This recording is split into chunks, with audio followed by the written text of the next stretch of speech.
सभी भक्तों को जय श्री राम। तो आइए रामचरितमानस का सुबह का जो पाठ है उसे आरंभ करते हैं और अपने दिन की शुरुआत प्रभु राम के नाम से करते हैं। बोलिए जय श्री राम। छंद निज परम प्रीतम देखी, लोचन सुफल करी सुख पायो हो। श्री सहित अनुज समेत कृपा निकेत, पद मन लाइयो हो। निर्बान दायक क्रोध जाकर, भक्ति अब सही बस करी। निज पानी सर संधानी सो, मोहि विधि सुख सागर हरि। वह मन ही मन सोचने लगा, अपने परम प्रियतम को देखकर नेत्रों को सफल करके सुख पाऊंगा। जानकी जी सहित और छोटे भाई लक्ष्मण जी समेत कृपा निधान श्री राम जी के चरणों में मन लगाऊंगा, जिनका क्रोध भी मोक्ष देने वाला है और जिनकी भक्ति उन अवश्य अर्थात किसी के वश में न होने वाले स्वतंत्र भगवान को भी वश में करने वाली है। आहा, वे ही आनंद के समुद्र श्री हरि अपने हाथों से बाण संधान कर मेरा वध करेंगे। दोहा। मम पाछे धर धावत, धरे सरासन बान। फिरी फिरी प्रभु ही बिलोक हियूं, धने न मो सम आन। धनुष बाण धारण किए मेरे पीछे पीछे पृथ्वी पर पकड़ने के लिए दौड़ते हुए प्रभु को मैं फिर फिर कर देखूंगा। मेरे समान धन्य दूसरा कोई नहीं है। तेहि बन निकट दसानन गयऊ, तब मारीच कपट मृग भयऊ। अति विचित्र कछु बरनी न जाई, कनक देह मणि रचित बनाई। जब रावण उस वन के अर्थात जिस वन में श्री रघुनाथ जी रहते थे निकट पहुंचा, तब मारीच कपट मृग बन गया। वह अत्यंत ही विचित्र था, कुछ वर्णन नहीं किया जा सकता। सोने का शरीर मणियों से जड़कर बनाया था। सीता परम रुचिर मृग देखा, अंग अंग सुमनोहर वेशा। सुनहु देव रघुबीर कृपाला, एहि मृग कर अति सुंदर छाला। सीता जी ने उस परम सुंदर हिरण को देखा जिसके अंग अंग की छटा अत्यंत मनोहर थी। वे कहने लगी, हे देव, हे कृपालु रघुवीर, सुनिए, इस मृग की छाल बहुत ही सुंदर है। सत्य संत प्रभु बधि करी एही, आनहु चरम कहती बैदेही। तब रघुपति जानत सब कारण, उठे हर्षि सुर काजू सवारन। जानकी जी ने कहा, हे सत्य प्रतिज्ञ प्रभो, इसको मारकर इसका चमड़ा ला दीजिए। तब श्री रघुनाथ जी मारीच कपट मृग बनने का सब कारण जानते हुए भी देवताओं का कार्य बनाने के लिए हर्षित होकर उठे। मृग बिलो की कटी परिकर बांधा, करतल चाप रुचिर सर सांधा। प्रभु लक्ष्मण ही कहा समुझाई, फिर विपिन निशिचर बहु भाई। हिरण को देखकर श्री राम जी ने कमर में फेंटा बांधा और हाथ में धनुष लेकर उस पर सुंदर अर्थात दिव्य बाण चढ़ाया। फिर प्रभु ने लक्ष्मण जी को समझाकर कहा, हे भाई, वन में बहुत से राक्षस फिरते हैं। सीता केरी करेहु रखवारी, बुद्धि विवेक बल समय विचारी। प्रभु ही बिलो की चला मृग भाजी, धाय राम सरासन साजी। तुम बुद्धि और विवेक के द्वारा बल और समय का विचार करके सीता जी की रखवाली करना। प्रभु को देखकर मृग भाग चला।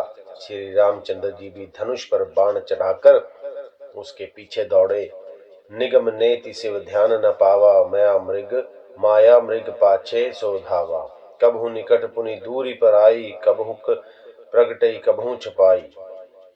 वेद जिनके विषय में नेति नेति कहकर रह जाते हैं और शिव जी भी जिन्हें ध्यान में नहीं पाते अर्थात जो मन और वाणी से नितांत परे हैं, वे ही श्री राम जी माया से बने हुए मृग के पीछे दौड़ रहे हैं। वह कभी निकट आ जाता है और फिर दूर भाग जाता है, कभी तो प्रकट हो जाता है और कभी छिप जाता है। प्रगट दूरत करत छल भूरी, यही विधि प्रभु हुई गयो ले दूरी। तब तक राम कठिन सर मारा, धरणी परेऊ करी घोर पुकारा। इस प्रकार प्रकट होता और छिपता हुआ तथा बहुतेरे छल करता हुआ वह प्रभु को दूर ले गया। तब श्री रामचंद्र जी ने तक कर अर्थात निशाना साध कर कठोर बाण मारा जिसके लगते ही वह घोर शब्द करके पृथ्वी पर गिर पड़ा। लक्ष्मण कर प्रथमहि लय नामा, पाछे सुमेरसी मन महु रामा, प्राण तजत प्रगटेसी निज देहा, सुमरेसी रामू समेत स्नेहा। पहले लक्ष्मण जी का नाम लेकर उसने पीछे मन में श्री राम जी का स्मरण किया। प्राण त्याग करते समय उसने अपना राक्षसी शरीर प्रकट किया और प्रेम सहित श्री राम जी का स्मरण किया। अंतर प्रेम तासु पहचाना, मुनि दुर्लभ गति दीन सुजाना। सुजान अर्थात सर्वज्ञ श्री राम जी ने उसके हृदय के प्रेम को पहचान कर उसे वह गति अर्थात अपना परम पद दिया जो मुनियों को भी दुर्लभ है। दोहा। विपुल सुमन सुर बरसहि, गावहि प्रभु गुण गाथ, निज पद दीन असुर कहूँ, दीन बंधु रघुनाथ। देवता बहुत से फूल बरसा रहे हैं और प्रभु के गुणों की गाथाएं अर्थात स्तुतियां गा रहे हैं। श्री रघुनाथ जी ऐसे दीन बंधु हैं कि उन्होंने असुर को भी अपना परम पद दे दिया है। खल बधि तुरत फिरे रघुबीरा, सो हो चाप कर कटी तुनीरा, आरत गिरा सुनी जब सीता, कहा लक्ष्मण सन परम सभीता। दुष्ट मारीच को मारकर श्री रघुवीर जी तुरंत लौट पड़े। हाथ में धनुष और कमर में तरकस शोभा दे रहा है। इधर जब सीता जी ने दुख भरी वाणी अर्थात मरते समय मारीच की हा लक्ष्मण की आवाज सुनी तो वे बहुत ही भयभीत होकर लक्ष्मण जी से कहने लगी, जहु बेगी संकट अति भ्राता, लक्ष्मण बिहसी कहा सुनु माता। भ्रुकुटि बिलास सृष्टि लह सो होई, सपने हूँ संकट परे के सोई। तुम शीघ्र जाओ, तुम्हारे बड़े भाई संकट में हैं। लक्ष्मण जी ने हंसकर कहा, हे माता सुनो, जिनके भ्रुकुटि विलास अर्थात भौं के इशारे मात्र से सारी सृष्टि का लय अर्थात प्रलय हो जाता है, वे श्री राम जी क्या स्वप्न में भी संकट में पड़ सकते हैं। मर्म बचन जब सीता बोला, हरि प्रेरित लक्ष्मण मंडोला। पन दिसी सेव देव सौंपी सब काहू, चले जहां रावण रसी राहू। इस पर जब सीता जी कुछ मर्म वचन अर्थात हृदय में चुभने वाले वचन कहने लगी तब भगवान की प्रेरणा से श्री लक्ष्मण जी का भी मन चंचल हो उठा। वे श्री सीता जी को वन और दिशाओं के देवताओं को सौंपकर वहां चले जहां रावण रूपी चंद्रमा के लिए राहु रूपी राम जी थे। सुन सुन बीच 10 कंधर देखा, आवत निकट जति के बेशा। जाके डर सुर असुर डेराही, निसी न निद दिन अत्र न खाही। रावण सूना मौका देखकर यति अर्थात सन्यासी के वेश में श्री सीता जी के समीप आया, जिसके डर से देवता और दैत्य तक इतना डरते हैं कि रात को नींद नहीं आती और दिन में भरपेट अन्न नहीं खाते। 110 शीस सवान की नाई, इत उत चितई चला बड़ी भाई। इमी कुपंथ पग देत खरगेसा, रह न तेज तन बुद्धि बल लेसा। वही 10 सिर वाला रावण कुत्ते की तरह इधर उधर ताकता हुआ बड़ी हाई अर्थात चोरी के लिए चला। काकभुशुंडी जी कहते हैं, हे गरुड़ जी, इस प्रकार कुमार्ग पर पैर रखते ही शरीर में तेज और बुद्धि एवं बल का लेश भी नहीं रह जाता। सूना पाकर कुत्ता चुपके से बर्तन भांडों में मुंह डालकर कुछ चुरा लेता है, उसे बड़ी हाई कहते हैं। नाना विधि करी कथा सुहाई, राजनीति भय प्रीति दिखाई। कह सीता सुनु जति गोसाई, बोले हो बचन दुष्ट की नाई। रावण ने अनेक प्रकारों की सुहावनी कथाएं रचकर सीता जी को राजनीति भय और प्रेम दिखलाया। सीता जी ने कहा, हे यति गोसाई सुनो, तुमने तो दुष्ट की तरह वचन कहे। तब रावण निज रूप दिखावा, भई सभय जब राम सुनावा। कह सीता धरि धीर जुगाड़ा, आई गयो प्रभु रहुखल ठाड़ा। तब रावण ने अपना असली रूप दिखलाया और जब नाम सुनाया तब तो सीता जी भयभीत हो गई। उन्होंने गहरा धीरज धर कर कहा, अरे दुष्ट, खड़ा तो रह, प्रभु आ गए। जिमि हरि बुद्ध ही क्षुद्र सस चाहा, भयसी काल बस निश्चर नाहा। सुनत बचन 10 शीस रिसाना, मन महु चरण बंदी सुख माना। जैसे सिंह की स्त्री को तुच्छ खरगोश चाहे, वैसे ही अरे राक्षस राज, तू मेरी चाह करके काल के वश हुआ है। ये वचन सुनते ही रावण को क्रोध आ गया, परंतु मन में उसने सीता जी के चरणों की वंदना करके सुख माना। दोहा। क्रोधवंत तब रावण लीन सी रथ बैठाई, चला गगन पथ आतुर भय रथ हाँकी न जाई। फिर क्रोध में भरकर रावण ने सीता जी को रथ पर बैठा लिया और वह बड़ी उतावली के साथ आकाश मार्ग से चला, किंतु डर के मारे उससे रथ हाँका नहीं जाता था। हा जग एक वीर रघुराया, कही अपराध बिसारे हुदाया। आरति हरण शरण सुखदायक, हा रघुकुल सरोज दिन नायक। सीता जी विलाप कर रही थी। हा जगत के अद्वितीय वीर रघुनाथ जी, आपने किस अपराध से मुझ पर दया भुला दी। हे दुखों के हरने वाले, हे शरणागत सुख देने वाले, हे रघुकुल रूपी कमल के सूर्य। हा लक्ष्मण तुम्हार नहीं दोषा, सो फल पायहु कीनहु रोसा। विविध बिलाप करती बैदेही, भूरि कृपा प्रभु दूरी स्नेही। अरे लक्ष्मण, तुम्हारा दोष नहीं है, मैंने क्रोध किया उसका फल पाया। श्री जानकी जी बहुत प्रकार से विलाप कर रही हैं। हाय, प्रभु की कृपा तो बहुत है, परंतु वे स्नेही प्रभु बहुत दूर रह गए हैं। विपत्ति मोरी को प्रभु ही सुनावा, पूरा दास चह राभव खावा। सीता के बेलाप सुनि भारी, भय चराचर जीव दुख दुखारी। प्रभु को मेरी यह विपत्ति कौन सुनावे, यज्ञ के अन्न को गदहा खाना चाहता है। सीता जी का भारी विलाप सुनकर जड़ चेतन सभी जीव दुखी हो गए। गिद्ध राज सुनी आरत बानी, रघुकुल तिलक नारी पहचानी। अधम निशाचर जीन्हे जाई, जिमी मलेच्छ बस कपिला गाई। गृद्धराज जटायु ने सीता जी की दुख भरी वाणी सुनकर पहचान लिया कि ये रघुकुल तिलक श्री रामचंद्र जी की पत्नी है। उसने देखा कि नीच राक्षस इनको बड़ी बुरी तरह लिए जा रहा है, जैसे कपिला गाय मल्लेच्छ के पाले में पड़ गई हो। सीते पुत्री कर सीजनि त्रासा, करियहु जातु धान कर नासा। धावा क्रोधवंत खग कैसे, छूट ही पबि पर्वत कहूं जैसे। वह बोला, हे सीते पुत्री, भय मत करो, मैं इस राक्षस का नाश करूंगा। यह कहकर वह पक्षी क्रोध में भरकर कैसे दौड़ा, जैसे पर्वत की ओर वज्र छूटता हो।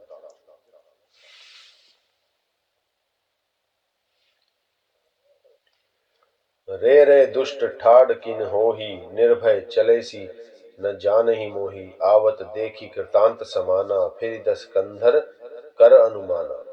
उसने ललकार कर कहा, रे रे दुष्ट, खड़ा क्यों नहीं होता, निडर होकर चल दिया, मुझे तूने नहीं जाना। उसको यमराज के समान आता हुआ देखकर रावण घूम कर मन में अनुमान करने लगा कि मैं नाक की खगपति होई, मम बल जान सहित पति सोई। जान जरठ जटाहु जटायु एहा, मम कर तीर्थ छाड़ ही देहा। यह या तो मैनाक पर्वत है या पक्षियों का स्वामी गरुड़, पर वह तो अपने स्वामी विष्णु सहित मेरे बल को जानता है। कुछ पास आने पर रावण ने उसे पहचान लिया और बोला, यह तो बूढ़ा जटायु है, यह मेरे हाथ रूपी तीर्थ में शरीर छोड़ेगा। सुनत गीध क्रोधातुर धावा, कह सुनु रावण मोर सिखावा। तजी जानकी कुशल ग्रह जाहू, नाही त अस होही बहुबाहु। यह सुनते ही गीध क्रोध में भर कर बड़े वेग से दौड़ा और बोला, रावण, मेरी सिखावन सुन जानकी जी को छोड़कर कुशल पूर्वक अपने घर चला जा, नहीं तो हे बहुत भुजाओं वाले, ऐसा होगा कि राम रोष पावक अति घोरा, होय ही सकल सलभ कुल तोरा। उतरु न देत दसानन जोधा, तब ही गीध धावा करी क्रोधा। श्री राम जी के क्रोध रूपी अत्यंत भयानक अग्नि में तेरा सारा वंश पतिंगा होकर भस्म हो जाएगा। योद्धा रावण कुछ उत्तर नहीं देता, तब गीध क्रोध करके दौड़ा। धरी कच बिरथ कीन्ह मही गिरा, सीत ही राखी गीध पुनि फिरा। चोचन मारी बिदार सी देही, दंड एक भई मूर्छाते ही। उसने रावण के बाल पकड़कर उसे रथ के नीचे उतार लिया। रावण पृथ्वी पर गिर पड़ा। गिद्ध सीता जी को एक और बिठाकर फिर लौटा और चोंचों से मार मार कर रावण के शरीर को विदीर्ण कर डाला। इससे उसे एक घड़ी के लिए मूर्छा हो गई। तब सक्रोध निसीचर खिसियाना, काढ़ी परम कराल कृपाना, काटे सी पंख पराखग धरनी, सुमिरी राम करी अद्भुत करनी। तब खिसियाए हुए रावण ने क्रोध युक्त होकर अत्यंत भयानक कटार निकाली और उससे जटायु के पंख काट डाले। जटायु श्री राम जी की अद्भुत लीला का स्मरण करके पृथ्वी पर गिर पड़ा। सीत ही जान चढ़ाई बहोरी, चला उतायल त्रास न थोरी, करति बिलाप जाति नभ सीता, व्याध विभस जनु मृगी सभीता। सीता जी को फिर रथ पर चढ़ाकर रावण बड़ी उतावली के साथ चला। उसे भय कम न था। सीता जी आकाश में विलाप करती हुई जा रही हैं, मानो व्याध के वश में पड़ी हुई, अर्थात जाल में फंसी हुई कोई भयभीत हिरणी हो। गिरि पर बैठे कपिनह निहारी, कही हरि नाम दीन पटडारी, एहि विधि सीत ही सोलह गयु, बन अशोक मह राखत भयु। पर्वत पर बैठे हुए बंदरों को देखकर सीता जी ने हरिनाम लेकर वस्त्र डाल दिया। इस प्रकार वह सीता जी को ले गया और उन्हें अशोक वन में जा रखा। दोहा। हारि पराखल बहु विधि, भय अरु प्रीति दिखाई, तब अशोक पादप तर, राखिसी जतन कराई। सीता जी को बहुत प्रकार से भय और प्रीति दिखलाकर जब वह दुष्ट हार गया, तब उन्हें यत्न करा के अर्थात सब व्यवस्था ठीक करा के अशोक वृक्ष के नीचे रख दिया। नवह परायण छठा विश्राम। जही विधि कपट कुरंग संग, धाई चले श्री राम, सो छवि सीता राखी उर, रटती रहित हरिनाम। जिस प्रकार कपट मृग के साथ श्री राम जी दौड़ चले थे, उसी छवि को हृदय में रखकर वे हरिनाम अर्थात राम नाम रटती रहती हैं। रघुपति अनुज ही आवत देखी, बाहिज चिंता कीन्ह विशेषी, जनक सुता परिहरहिउ, अकेली आयहु तात बचन मम पेली। इधर श्री रघुनाथ जी ने छोटे भाई लक्ष्मण जी को आते देखकर ब्रह्म रूप में बहुत ही चिंता की और कहा, हे भाई, तुमने जानकी जी को अकेली छोड़ दिया और मेरी आज्ञा के उल्लंघन कर यहाँ चले आए। निश्चर निकर फिर ही मन बाही, मम मन सीता आश्रम नाही। गही पद कमल अनुज कर जोरी, कयो नाथ मह कछु मोही न खोरी। राक्षसों के झुंड वन में फिरते रहते हैं, मेरे मन में ऐसा आता है कि सीता आश्रम में नहीं है। छोटे भाई लक्ष्मण ने श्री राम जी के चरण कमलों को पकड़कर हाथ जोड़कर कहा, हे नाथ, मेरा कुछ भी दोष नहीं है। अनुज समेत गए प्रभु तहवा, गोदावरी तट आश्रम जहवा। आश्रम देखी जानकी हीना, भय विकल जस प्राकृत दीना। लक्ष्मण जी सहित प्रभु श्री राम जी वहां गए जहां गोदावरी के तट पर उनका आश्रम था। आश्रम को जानकी जी से रहित देखकर श्री राम जी साधारण मनुष्य की भांति व्याकुल और दीन हो गए। हा गुण खान जानकी सीता, रूप सील व्रत नेम पुनीता। लक्ष्मण समुझाए बहु भांति, पूछत चले लता तरुपाती। वे विलाप करने लगे, गुणों की खान जानकी, रूपशील व्रत और नियमों में पवित्र सीते। लक्ष्मण जी ने बहुत प्रकार से समझाया, पर श्री राम जी लताओं और वृक्षों की पंक्तियों से पूछते हुए चले। हे खग मृग हे मधुकर श्रेणी, तुम देखी सीता मृग नैनी। खंजन सुख कपोत मृग मीना, मधुप निकर कोकिल प्रवीणा। हे पक्षियों, हे पशुओं, हे भौरों की पंक्तियों, तुमने कहीं मृग नैनी सीता को देखा है? खंजन तोता कबूतर हिरण, मछली भौरों का समूह प्रवीण कोयल। कुंद कली दाड़िम दामिनी, कमल सरद शशि अहि भामिनी। वरुण पास मनोज धनु हंसा, गज केहरी निज सुनत प्रशंसा। कुंद कली अनार बिजली, कमल शरद का चंद्रमा और नागिनी, वरुण का पाश कामदेव का धनुष, हंस गज और सिंह, ये सब आज आप अपनी प्रशंसा सुन रहे हैं। श्रीफल कनक कदली हर्षाही, नेकुन संक सकोच मन माही। सुनु जानकी तोहि बिनु आजू, हर्ष सकल पाई जनु राजू। बेल स्वर्ण और केला हर्षित हो रहे हैं, इनके मन में जरा भी शंका और संकोच नहीं है। हे जानकी सुनो, तुम्हारे बिना ये आज सब ऐसे हर्षित हैं मानो राज पा गए हों, अर्थात तुम्हारे अंगों के समान ये तुच्छ, अपमानित और लज्जित थे। आज तुम्हें ना देखकर ये अपनी शोभा के अभिमान में फूल रहे हैं। किमी सही जात अनख तो ही पाही, प्रिया बेगी प्रगटसी कस नाही। यही विधि खोजत बिलपत स्वामी, मन हूँ महा बिरही अतिकामी। तुमसे यह अनख अर्थात स्पर्धा कैसे कही जाती है। हे प्रिय, तुम शीघ्र ही प्रकट क्यों नहीं होती। इस प्रकार अनंत ब्रह्मांडों के अथवा महामहिमा मई स्वरूपा शक्ति श्री सीता जी के स्वामी श्री राम जी सीता जी को खोजते हुए इस प्रकार विलाप करते हैं मानो कोई महाविरही और अत्यंत कामी पुरुष हो। पूर्ण काम राम सुख राशि, मनुज चरित कर अज अविनाशी। आगे परा गीधपति देखा, सुमिरत राम चरण जिन रेखा। पूर्ण काम आनंद की राशि, अजन्मा और अविनाशी श्री राम जी के मुख से चरित्र कर रहे हैं। आगे जाने पर उन्हें गृद्धपति जटायु को पड़ा देखा। वह श्री राम जी के चरणों का स्मरण कर रहा था, जिनमें ध्वजा कुलिश आदि की रेखाएं अर्थात चिन्ह है। बोलिए जय श्री राम। तो आज सुबह के पाठ को हम यहीं पर विश्राम देते हैं और संध्या को फिर आप लोगों से मुलाकात होगी। अपना बहुत ध्यान रखिए और राम नाम की राह पर चलते रहिए। बोलिए जय श्री राम।